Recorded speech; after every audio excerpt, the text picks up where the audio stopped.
Yeah, hi Al. So in this lesson or in this course, we're going to be learn in terms of the MySQL course. So this MySQL is going to be very helpful whenever you want to retrieve any kind of the data from the database. So for that, we have learned what are the different statistics we are going to be perform, and also the with recording Power BI dashboards we are going to be get rid of. But what will happen eventually whenever you try to understand with respect to retrieving of any data from the database? So it consists of some database here with recording some number of the current and also the different tables we have. So this is the table one, this is the table two. So each and table having the different records, maybe probably for the 100 million or 10 million records for each and every table, with consisting of the different column names, different columns. And if suppose you want to be retrieve any kind of the data in terms of the table one, or in terms of the any kind of the data storage, this is nothing but data storage, right? So for that we can call it as a data lake, and you can also call it as a database. So yeah, so by using the database or the data store, we are going to be retrieve few of the records. Suppose I want to take the record only who having the age is greater than or less than 75. Whoever having the age is greater less than of the 75. So this is my question. I want to retrieve the data from according to the data storage what we had. So corresponding to, we had to write some querying nature, or you can say some kind of the syntax to understand it's going to be retrieve the data from the database. So for that we had to look on this course and try to understand what are the different syntaxes and what are the different queries to ultimate our store data storage account, and how does that going to be correlated with this. So yeah, further we can go to discuss some of the theoretical concepts, I can say. Then we can go and discuss how to install the MySQL, and we can play around with some of the different data sets.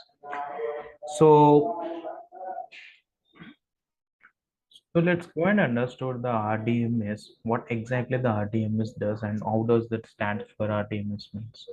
So RDMS is nothing but the relationship database management system, a relation database management system, which is basically tells about the SQL, sequential query language. So the sequential query language in the modern nowadays we are using currently as a MySQL, and also we're going to be integrated with the IBM DB2, Oracle, MySQL, Microsoft Access with respect to the different cloud environments we are currently showcasing the DMS.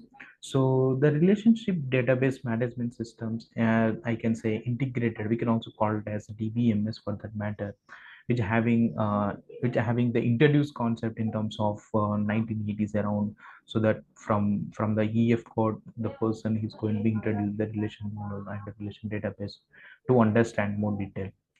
And some other concept with respect to the data integrity, we're going to be learned with respect to the different domains knowledge and the entity relationship between the both of the models we are going to be showcased. So yeah, you can see here entity integrity, which consists of the different following categories. Entity integrity is nothing but there are no duplicate rows in the table.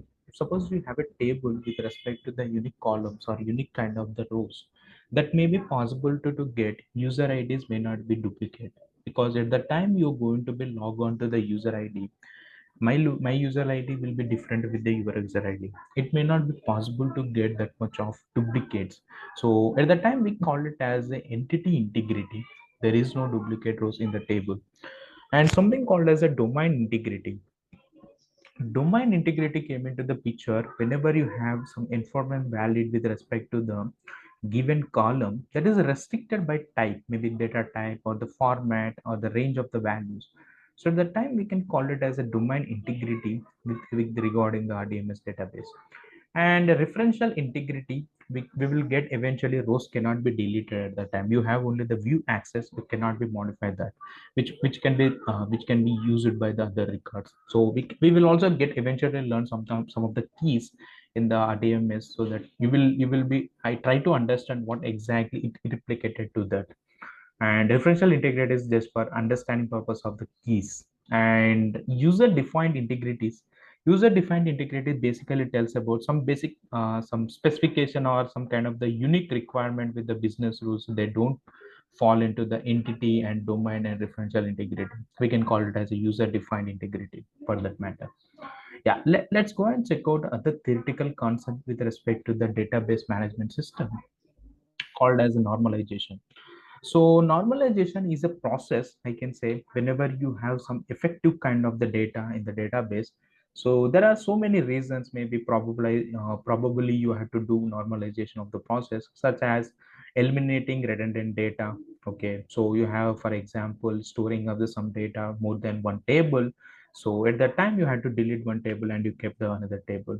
So that's how eliminating some of the redundant or noisy data along with that. And ensuring the data dependencies. Okay, I mean, whoever having the dependencies on the table, you don't want to delete the table. If you delete the table, it may not be make sense for us to integrate with the other tables. And along with them, some of the reasons, like you had to be satisfied your goal at the time of reducing the amount of the space, like space and time complexity to encounter with your queries, whatever the queries you're going to be written at the time, had to be do somehow the logically store some location or some table. At the time, normalization will go and be help us to understand with respect to consist of the series guidelines. We're going to be help you to create the database structure.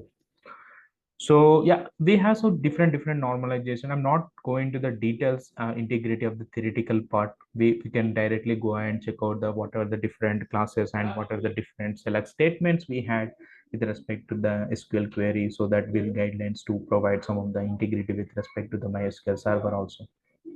And we have the different normalization functions. We're going normalization forms, I can say, first NF and second NF and third NF. So yeah, basically some of the difference between like eliminating the redundant data for the normal one, if like that, we're going to be good from the theoretical concept with respect to that. But that is a basic idea for the normalization. That is fine with us. So to install this MySQL software, just click on this. I will share this PPT with you. You can learn by using this PPT. What are the different links? I already shared this some of the links.